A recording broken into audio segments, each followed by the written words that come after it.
Remember 2008, the crash, the bailouts, the feeling that the entire financial system was teetering on the brink of collapse? Well, buckle up because it's happening again.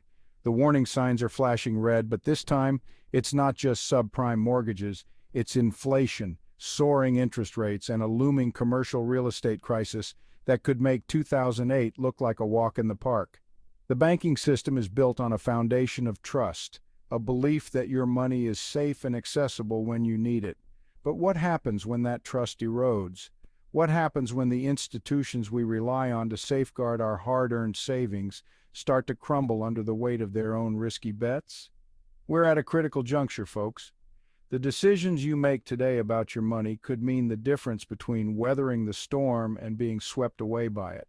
This isn't about fear-mongering, it's about facing reality and taking control of your financial future before it's too late. Banks seem like fortresses of financial stability, right? These towering structures with their grand facades and imposing architecture give off an aura of unshakable security. They are designed to inspire confidence and trust, making us believe that our money is safe and sound within their walls. Imposing buildings, marble floors, serious-looking people in suits. Every detail is meticulously crafted to reinforce the image of stability and reliability. The grandeur of these institutions is meant to assure us that they are pillars of financial strength. But beneath the veneer of solidity lies a system surprisingly fragile, vulnerable to a force as old as banking itself, the bank run. Despite the calm exteriors and the reassuring presence of vaults, the reality is that banks operate on a delicate balance. Here's the simple, terrifying truth.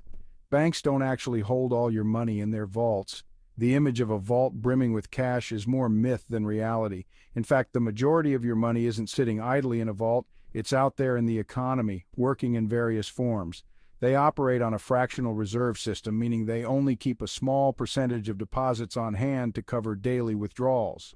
This system allows banks to lend out the majority of their deposits to generate profits, but it also means that they are always walking a tightrope. The rest, loaned out to other customers invested in various assets or, used to pay their CEOs obscene bonuses. This practice is what keeps the wheels of the economy turning, but it also introduces a significant risk. This system works until it doesn't. As long as everyone believes in the stability of the bank, the system functions smoothly. But the moment doubt creeps in, the entire structure is at risk. When fear takes hold, fear of a bank's solvency, fear of an economic downturn, depositors rush to withdraw their money simultaneously. This collective panic can be triggered by rumors, economic indicators, or even a single piece of bad news. Suddenly, that small reserve isn't enough.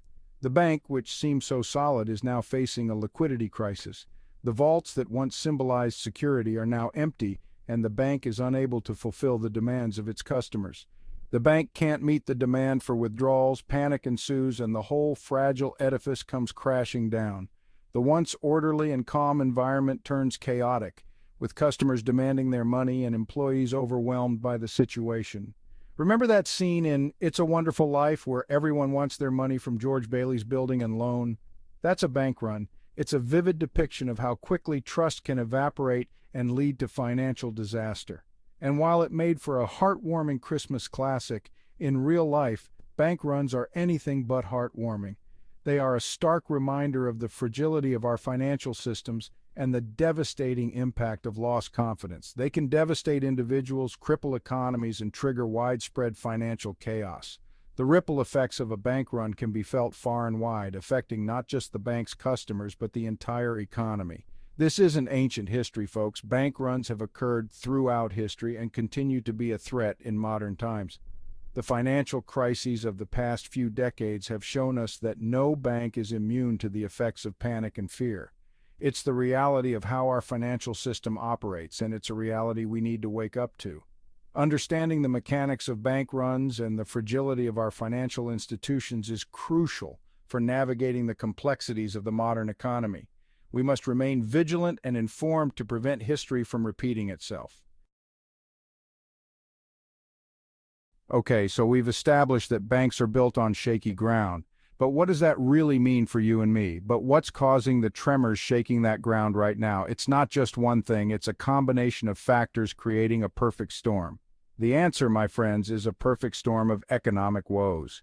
We're talking about a confluence of issues that are making the financial landscape more volatile than ever. First, we've got inflation, that insidious beast that eats away at the value of your money. It's like a hidden tax that affects everyone, from the average consumer to large corporations. Remember when a gallon of gas cost what it does for a latte now? Those days seem like a distant memory, don't they? Yeah, those were the days. Back then, your dollar stretched further, and you didn't have to think twice about everyday expenses. Inflation makes everything more expensive, forcing people to dip into their savings and businesses to struggle to stay afloat. It's a vicious cycle that can lead to economic stagnation. Then there are interest rates, the Fed's weapon of choice for combating inflation. But this tool is a double-edged sword. Problem is, raising interest rates is like using a sledgehammer to swat a fly. It might address the immediate problem, but it creates a host of new issues. Sure, it might slow down inflation, but it also clobbers borrowers with higher debt payments and makes it harder for businesses to invest and grow. This can stifle innovation and slow economic progress. And speaking of businesses, let's not forget the elephant in the room: commercial real estate. This sector is facing unprecedented challenges. With remote work on the rise and companies downsizing their office spaces, those gleaming skyscrapers and sprawling office parks are looking more and more like ghost towns. This shift could have long-term implications for urban planning and commercial investments. And guess who holds the loans on those empty buildings? That's right, the banks. They're sitting on a ticking time bomb of bad loans. Yep, you guessed it, our friendly neighborhood banks. These institutions are already under pressure, and a wave of defaults could push them to the brink. So, we've got inflation eating away at savings, rising interest rates, choking borrowers, and a potential commercial real estate crash looming on the horizon. It's a precarious situation that requires careful navigation. It's not exactly a recipe for financial stability, is it? The foundation of our financial system is showing cracks, and it's up to policymakers to find a balanced solution. Buckle up, Buttercup, because things are about to get bumpy. The road ahead is uncertain, and we all need to be prepared for the twists and turns that lie ahead. It's easy to think of economic meltdowns as abstract concepts, numbers on a screen, or stories in the business section. But these numbers and stories have a profound impact on the lives of ordinary people. They are not just figures. They represent the livelihoods, dreams, and futures of countless individuals. Behind those headlines and statistics are real people, real lives upended, and real dreams shattered. Remember Ryan White? He is just one of many who faced the harsh reality of a failing financial system. Ryan was a young entrepreneur, full of ambition and drive. He had a vision, a dream to create something meaningful in his community. He poured his heart and soul into building his small business, a cozy cafe in his hometown. It wasn't just a business, it was a place where people gathered, shared stories, and built connections. When the economy took a nosedive, Ryan's cafe, like so many others, struggled to stay afloat. The once bustling cafe saw fewer and fewer customers each day. He went to his local bank, the same one he'd banked with for years, the one where everyone knew his name. He believed that this long-standing relationship would count for something. He needed a lifeline, a small loan to tide him over until things turned around. He was hopeful that the bank would understand his situation and offer the support he desperately needed.